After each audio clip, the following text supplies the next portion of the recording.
Hello les amis, bonjour et bienvenue dans cette nouvelle vidéo dans laquelle nous allons essayer de créer ici un backend en utilisant ici la technologie Node.js. Donc on va créer ici un backend qu'on va lier à une application React.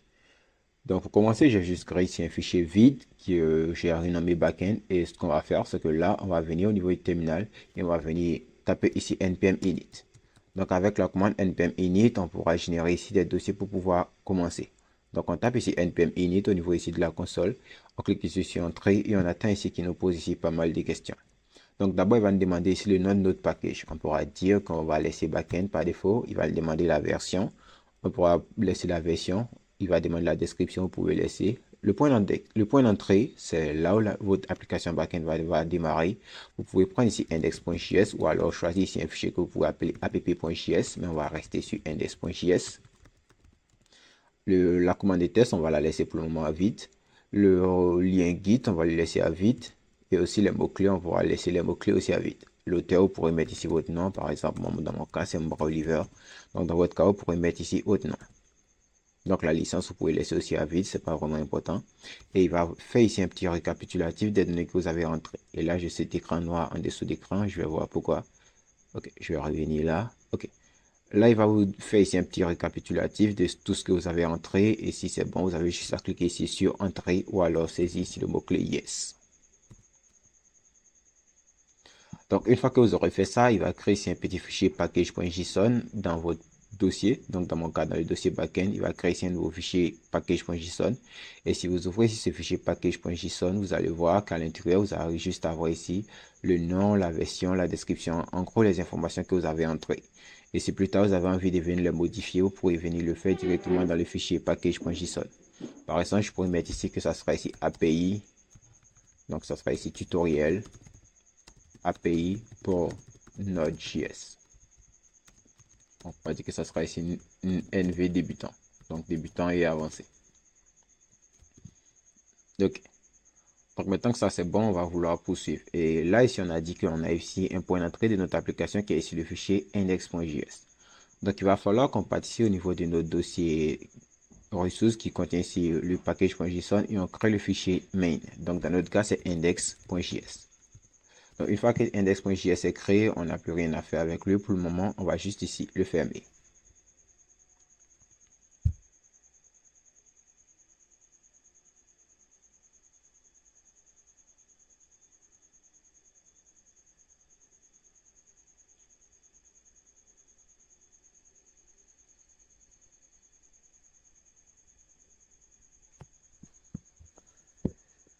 Ok, après, comme vu qu'on veut développer ici une API complète ici avec Node, ce qu'on va faire, on va devoir installer ici pas mal de packages qui vont nous permettre ici de faire ici notre développement. Donc là, on va agrandir ici le terminal. On va installer des packages. Donc on va commencer d'abord par installer ici Express. Donc on fait ici un npm id Express et on appuie ici sur Entrée pour qu'il puisse installer ici Express dans notre fichier package.json. Donc là, il va mettre ici un peu de temps en fonction ici de la vitesse de votre réseau, mais si vous avez de l'internet super rapide, ça sera instantané. Donc une fois qu'on a fini avec Express, si vous voulez vérifier l'installation, vous avez juste à aller au niveau du package.json. Et au niveau des dependencies, vous allez avoir ici un nouvel objet dependencies qui va être créé. Et à l'intérieur, vous allez avoir ici Express, donc la dépendance que vous avez ajoutée. Ensuite, on va venir ajouter ici une nouvelle dépendance. Et la dépendance qu'on va vouloir ajouter, ça sera ici body parser. Donc, on pourra ici dire npm i body parser. Donc, on fait ici zut npm i npm install body-du6 parser. Donc, cette commande elle va nous permettre ici de parser des données qui vont provenir ici de notre application front-end ou de clients front-end qui vont consommer ici notre API. Donc, on regarde encore, on a ici body parser qui se trouve ici au niveau des dépendances. Donc, on va agrandir à nouveau. La prochaine dépendance qu'on va vouloir faire, c'est d'installer ici Mongoose. Parce qu'avec Mongoose, on va pouvoir utiliser ici la base de données MongoDB. Donc, on va faire ici un npm i de Mongoose. Et ici, on va cliquer ici sur Entrée.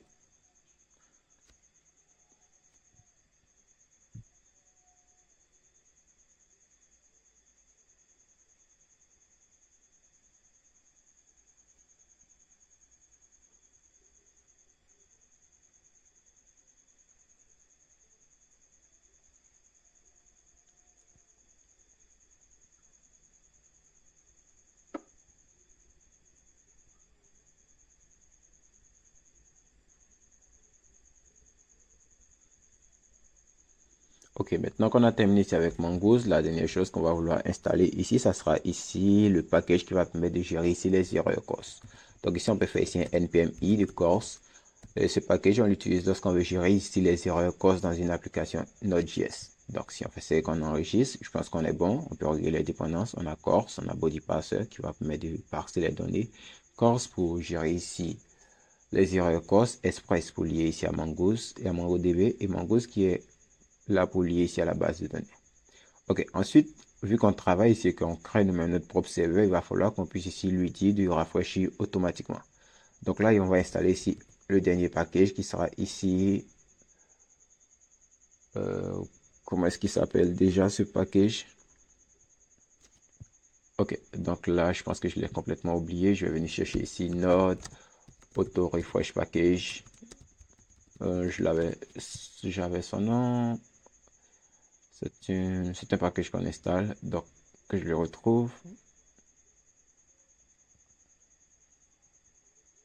NodeMon, voilà. Donc là, on doit finir ici et venir installer ici NodeMon. Donc là, on va installer NodeMon. On fait ici un npmi de NodeMon. Ok. Donc là, ça m'avait complètement échappé. Je l'avais perdu.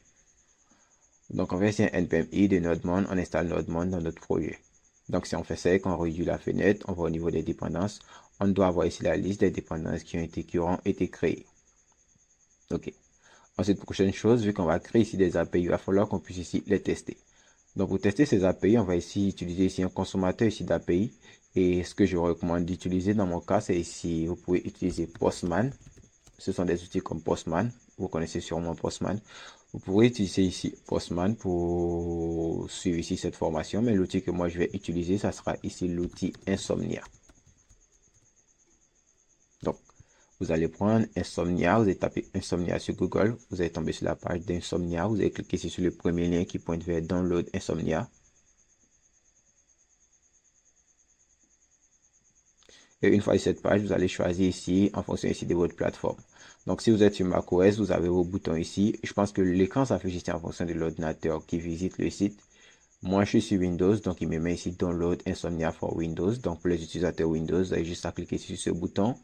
Pour les utilisateurs macOS, vous avez juste à cliquer ici sur macOS et il va télécharger l'installable, je pense.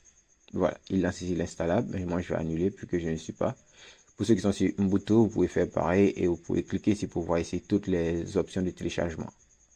Donc si vous êtes sur Windows ou macOS, vous avez juste à cliquer sur l'un des deux. Donc, une fois que vous l'aurez fait, vous l'installerez et une fois que ça terminé, une fois que ça sera terminé, on pourra poursuivre. Aussi, vous pouvez utiliser Postman, c'est à peu près la même chose, mais seulement que vous n'aurez pas ici les mêmes interfaces que moi.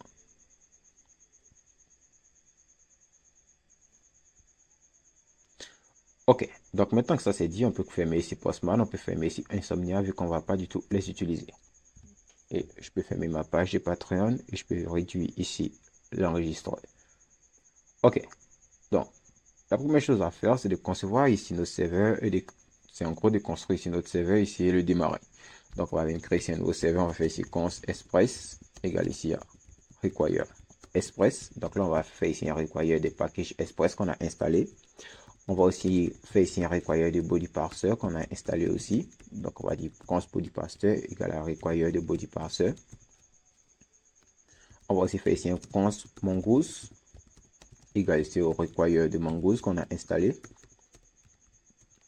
Avec une dernière constance qu'on va appeler cos qui va être égal ici à require de cos. Donc vu qu'on va utiliser ici des outils comme Postman ou alors Insomnia, on ne pourra pas ici avoir accès aux erreurs cos.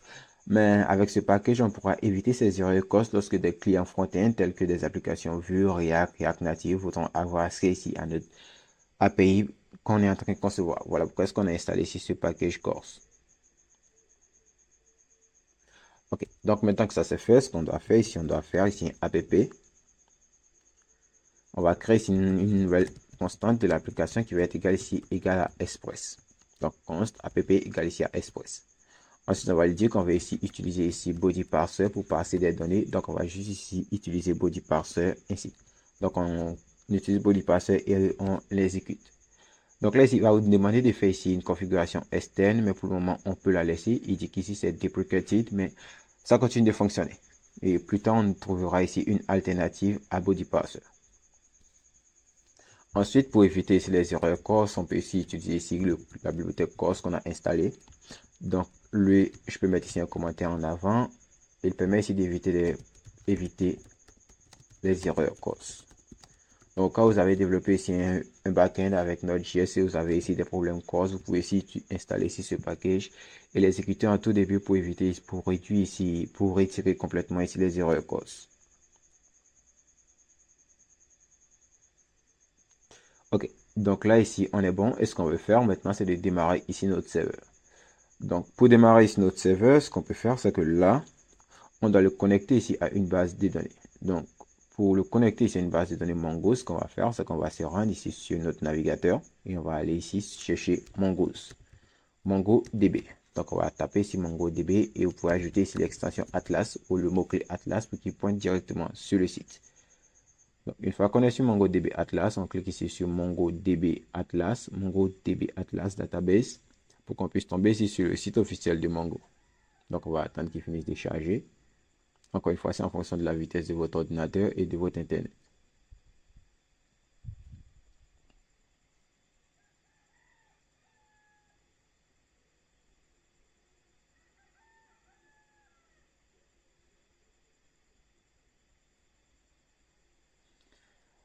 Ok, donc une fois que vous êtes sur cette interface, ce que vous avez à faire, c'est de cliquer ici sur le bouton Try Free pour faire ici un test ou alors une période d'essai. Une période d'essai qui dure vraiment vachement longtemps et vous pourrez l'utiliser si vous déployez des applications qui ne sont pas vraiment gourmandes. Donc, une fois qu'on est cette page, on pourra cliquer ici sur Sign Up with Google ou alors vous pouvez venir ici remplir ces champs pour vous créer ici un compte. Ce que moi je vais faire, c'est que là, je vais cliquer ici sur Sign Up with Google.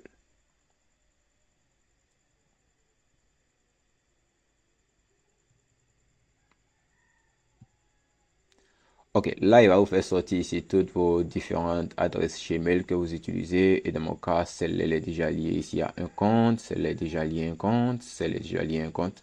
Ce que je vais prendre ici mon adresse gaming et je vais essayer de créer pour qu'on puisse partir totalement ici de zéro. Et je vais ici cliquer sur continuer.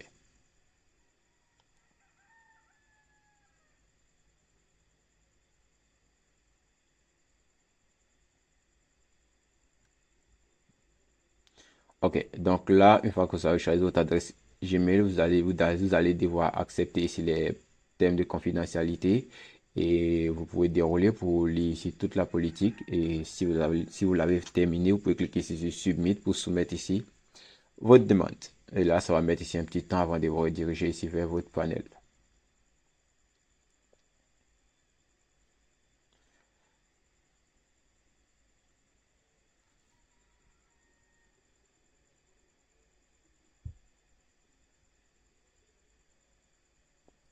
Ok, donc là, c'est juste pour remplir. Vous pouvez créer ici, sélectionner Learn MongoDB. How long have you been developing software with MongoDB?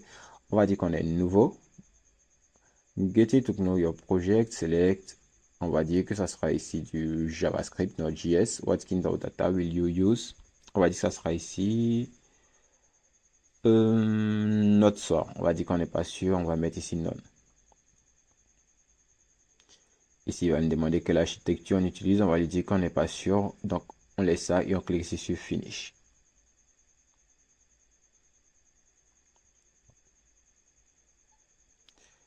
Ok, donc une fois que c'est fait, on va venir tomber sur cette page qui va nous demander de choisir ici un plan de départ. Donc, le plan de départ, il nous propose ça avec 0,09 $ l'heure.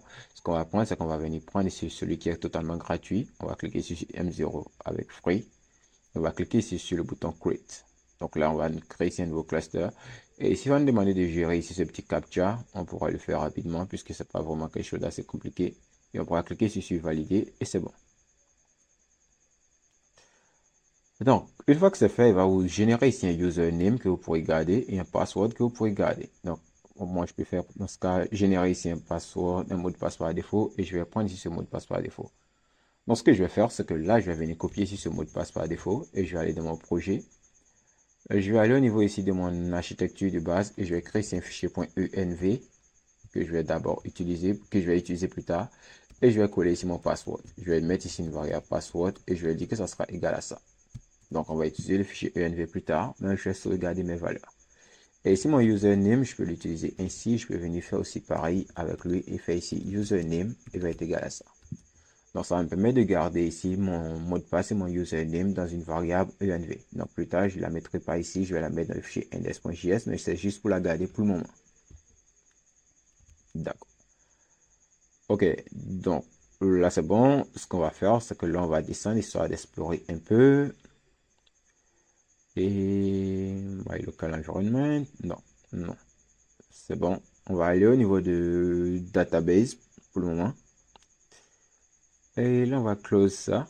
Et ce qu'on va faire, c'est que là, on va venir cliquer ici sur database d'abord. On va cliquer ici sur create. On va essayer de créer ici un cluster. Donc, ici, il va nous donner ici un cluster 0, un cluster par défaut qu'on pourra utiliser. Et je me demande, ça c'est 0,55 $ l'heure. On va prendre ici celui de Shard. On va prendre celui de Shard et il va nous dire que c'est gratuit. Et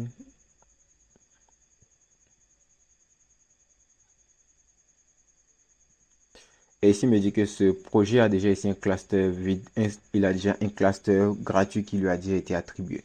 Ce qui veut dire que lorsqu'on crée ici un compte maintenant avec MongoDB, on a déjà ici un cluster gratuit qui nous est déjà attribué. Donc là, on a ici accès à un cluster gratuit. Donc on va dire que ça sera ici un environnement où on pourra héberger ici nos différentes bases de données qui nous est donnée gratuitement lorsqu'on crée le compte. Donc avant, c'était pas comme ça. Maintenant, c'est comme ça. Ok. Donc, ce qu'on va faire, c'est que là, on va revenir juste en arrière. On va juste cliquer sur la flèche pour retourner ici en arrière. On va venir au niveau des databases. Cette fois, on va cliquer ici sur OK. Database.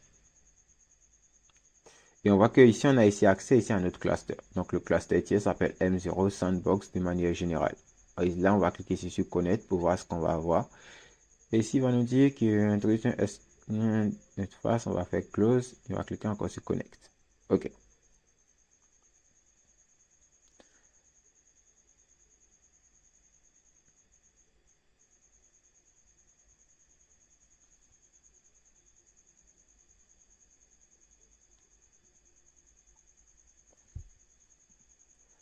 Ok, donc là, ici, il va nous demander de créer ici des accès ici pour avoir accès à notre cluster 0. Donc, pour le username, on peut venir prendre le username qu'on a gardé ici au niveau des inf. Ou alors, je peux venir créer ici un nouveau username. Je vais mettre ici Oliver Dev. Pour le mot de passe, je vais cliquer ici sur Generate, Auto-Generate Password pour avoir ici des mots de passe aléatoires. Ou alors un mot de passe aléatoire. Je vais le copier lui aussi. Et je vais venir le mettre quelque part ici. Et je vais mettre une autre variable que je vais appeler New Password. Et lui, on va le garder.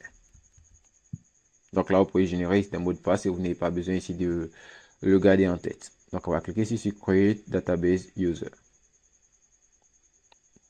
Ok, donc là, ici, on a créé ici notre utilisateur. On va maintenant cliquer ici sur Show the Connection Method.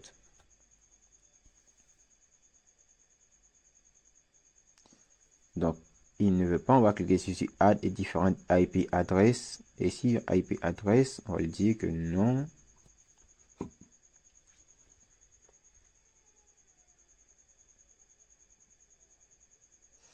On ne veut pas ça pour le moment. On va cliquer sur Suivant. Et ici, on va venir cliquer sur la partie qui nous intéresse. On va venir Access your data fraud. Et là, on va venir voir le driver. On va cliquer ici sur la section Connect to your application qui nous demande de nous connecter à notre application. On va cliquer ici sur le driver. Et ici, le driver, on va venir chercher ici Note. Donc là, ici, on va nous dire qu'il veut qu'on installe ici MongoDB. Ça, c'est déjà fait. Et la ligne qui nous intéresse ici, c'est cette ligne-là. Donc, la partie 3, Add your connection string into your application code.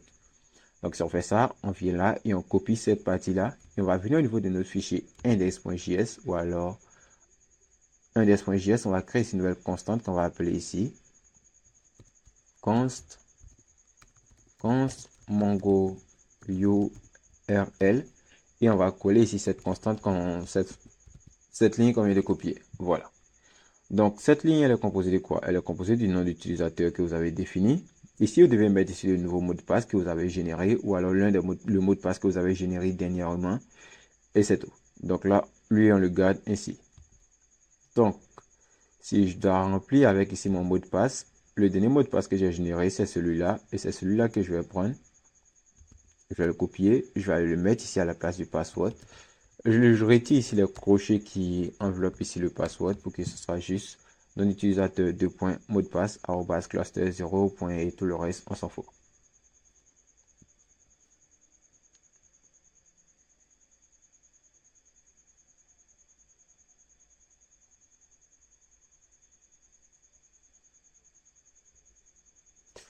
Ok, ensuite ce qu'il nous faut c'est d'avoir ici une petite base de données qu'on va pouvoir utiliser. Et pour créer cette base de données, ce qu'on peut faire, c'est que là on peut faire sauter ici la section qui suit, juste après mongodb.net / on peut faire sauter ça.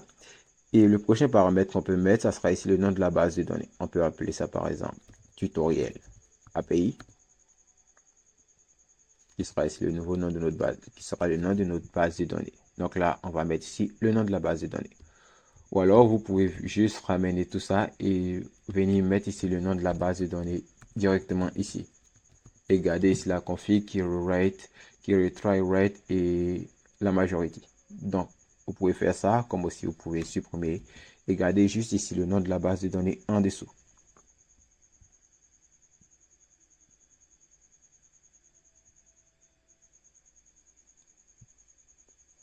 Ok, donc maintenant que ça c'est fait, on peut essayer de nous connecter maintenant ici à notre base de données. Donc pour nous connecter à notre base de données, vu qu'on utilise ici Mongoose comme ici un portail entre la base de données MongoDB et notre projet, on peut venir juste en bas et faire ici un mongoose.connect. Et ici on doit lui donner l'URL qu'on va utiliser ici pour nous connecter. Donc ça sera ici Mongo et je vais l'appeler MongoDB URL. Donc mongoose.connect, MongoDB URL. Et ici, je vais lui dire que je vais faire ici un vein pour écouter ici le résultat. Je vais faire un vein des result. Et tout ce que je vais faire, c'est que là, je vais faire ici un console.log. Donc, dans le cas où ici on est connecté, on va mettre nous sommes connectés. Et dans le cas contraire, on va mettre ici un catch qui va catch ici l'erreur qui sera retournée. Et ici, on va faire ici un console.log de l'erreur. Donc, si on fait ça qu'on enregistre, ce qu'on va faire, c'est qu'on va aller au niveau ici de notre fichier package.json. Parce que si on veut tester ça, on peut le faire ainsi avec la commande node index.js. Donc si on fait ça et qu'on agrandit ici notre terminal,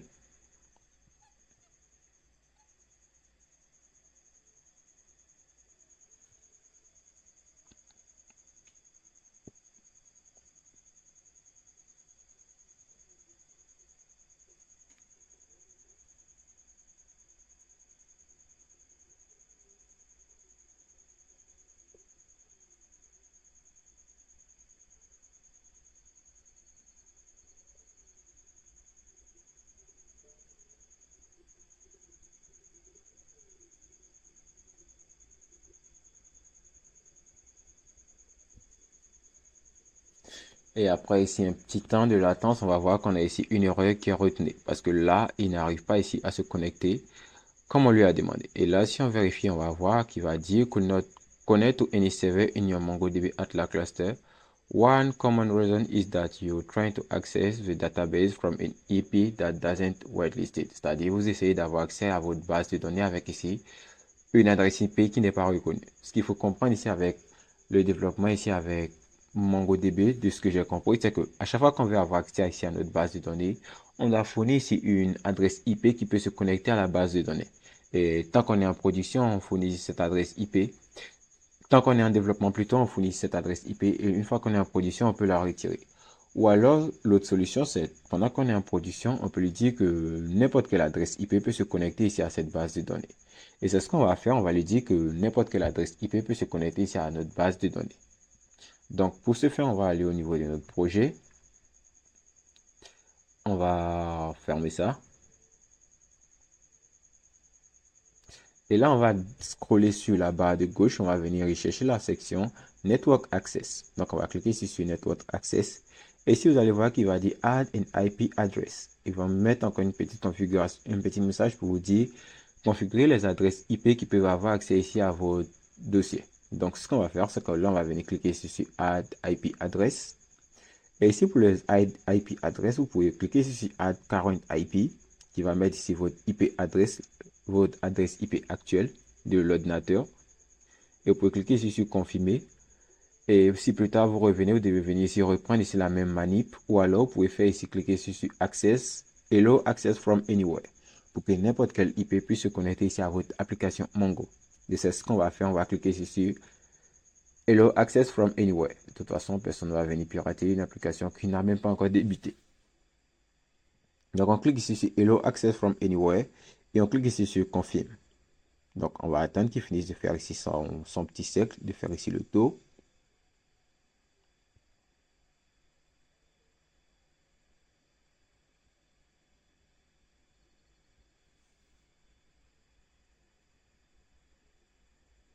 Et une fois que c'est fait, vous allez voir qu'ici le statut est passé ici à actif. Donc, si on retourne au niveau de notre application, regarde Node plutôt, et qu'on c'est encore la commande Node suivi de index.js et qu'on clique ici sur Entrée maintenant, on va encore attendre une décennie pour qu'il se lance parce que ma connexion est lente et on va voir qu'on aura ici le message. Nous sommes connectés, ce qui veut dire que nous sommes maintenant connectés ici à notre cluster MongoDB. Donc, on peut venir ici dans Database, même si on ne va rien voir pour le moment. On va voir qu'on aura ici Browse Collection.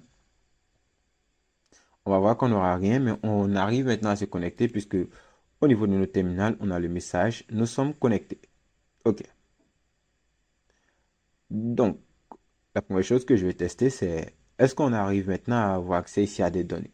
Je vais dire, si je teste ça, euh, si jamais j'appelle ici un point dans n'importe quel navigateur de mon URL, est-ce que je peux avoir ici accès à des données?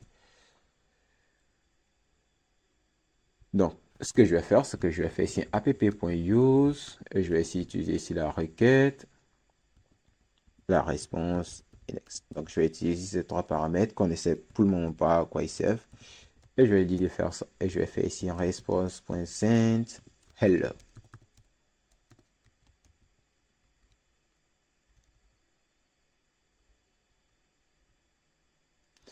OK. Donc,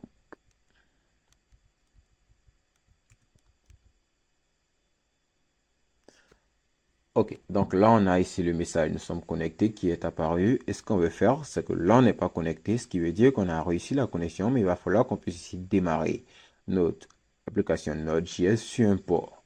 Et pour démarrer sur un port, rien n'est plus facile. On va juste venir là. Et la constante qu'on a pour instancier ici notre application, dans notre cas, c'est app. On peut juste venir faire ici un app.listen. On va dire qu'on souhaitera écouter sur le port. Et là, vous pouvez choisir ici un port au hasard. Vous pouvez mettre ici le port que vous voulez. Ça dépendra de vous. Généralement, il y a des 4 chiffres. Et le port que moi, je vais choisir dans mon cas, je vais prendre ici le port 8080. Et comme j'ai dit, le port, il est à vos soins. Vous pouvez choisir ici le port que vous voulez. Vous pouvez prendre ici ce port-là ou alors ce port-là. Mais assurez-vous que ce soit un port qui n'est pas déjà utilisé par votre ordinateur ou alors par une application ici de votre ordinateur. Et moi, je sais que mon 8080 est libre, donc je vais le prendre. Donc, si je fais ça que j'enregistre et que je viens là, je coupe le serveur, je fais ça, je relance node index.js et que je refais ça, on va voir qu'il va me redire encore que nous sommes connectés tout simplement. Est-ce que je peux lui dire que nous sommes connectés simplement? Voilà. Ensuite, on voit qu'à chaque fois que je fais ici une modification, je suis obligé de venir couper mon serveur ici et venir retaper encore la commande node index.js. Donc là, c'est pas totalement pratique. Et vu que j'ai installé ici NodeMon au niveau ici de mon package, je vais écrire ici un code ici qui va lui demander, NodeMon, c'est celui-là. Je vais écrire ici un code au niveau ici du script pour lui dire que je souhaite lancer ici mon application avec NodeMon pour que NodeMon fasse ici son travail. Et le travail de NodeMon, c'est d'auto-rafraîchir la page à chaque fois que il y a une modification dans les fichiers qui composent ici le backend. Donc, au niveau des scripts, on a déjà le script test. Donc, lui, on peut le garder ou le supprimer. Et ce qu'on va faire, on va ajouter ici un nouveau script. Et le nouveau script, ça sera ici stat. Et le nouveau script, tout ce qu'il va faire, c'est que d'abord, il va appeler ici node-mon. Ensuite, ici, il va compléter avec le nom du fichier qui est dans main. Donc, le nom du fichier qui se trouve ici. Dans notre cas, c'est index.js. Donc, on met ici node-mon d'abord, suivi du nom du fichier.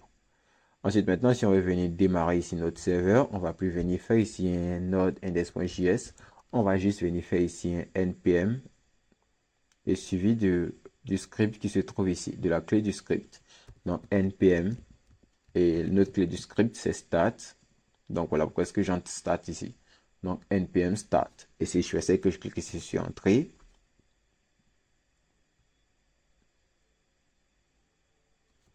on a ici nodemon qui s'exécute pour nous dire qu'il lance ici le fichier index.js et on voit que nodemon a déjà ça qui apparaît. Donc là, il met un petit peu de coloration et là, c'est nettement cool.